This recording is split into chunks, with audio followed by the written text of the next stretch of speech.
If you ever have a desire to be the best person that you can be, okay? The best person you can be, the best version of you.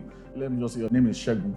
And Shegun, you really want to be the best Shegun you can be, okay? Because nobody wants to just remain the way they are. Want to improve yourself. So there's self-leadership. And this book will teach you that. This book will help you.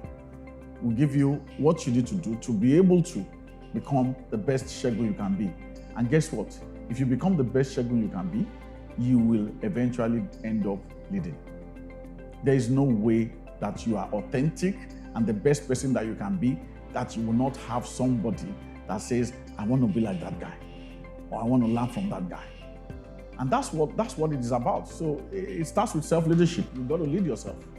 And to lead yourself, you've got to have certain levels of skill. You've got to have some abilities. You've got to have some understanding that will help you. And what a lot of people, it's not fluke. It just doesn't happen. You have to be intentional about it. You have to be deliberate about it. You have to acquire those things that will help you to transcend from where you are to the next level that you need to be at. Today, we are faced with a crisis of leadership. In fact, it is a global phenomenon, okay? It is not just restricted to our country or our continent. It affects the entire globe. Because today we have something we call the perplexity of nations, where we have leadership that are confused and not understand, how to deal with what has confronted us even in this COVID-19 era.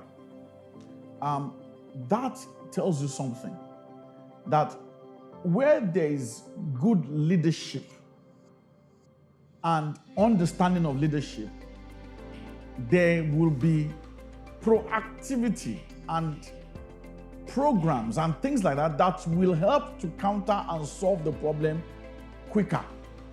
That's what leaders are about. So if you have a nation or a group of people that understand the values and the characteristics of leadership and understand what to look for in leadership, then certain people will not get into leadership if you are going to be voting. So you don't vote for people who do not exhibit those characters or those qualities. You immediately know this guy is not a leader because he doesn't have X, Y, Z. So having a body of knowledge that you can fall back on and say, okay, you want to be a leader. How do we assess leadership? Put the laws in motion. Check them against the laws. If they don't pass, they don't have at least maybe 16 of those or 17 of those qualities or 15 of those qualities, then they're not supposed to be the leader there. Move on to the next person, because we do have people today, forced on us who are leaders or, in quote, or I like to borrow somebody's quotation, says they're misleaders. They're not really supposed to be in leadership position, but they are there, okay? And everybody has to follow what they're doing, and yet they are really not competent to lead.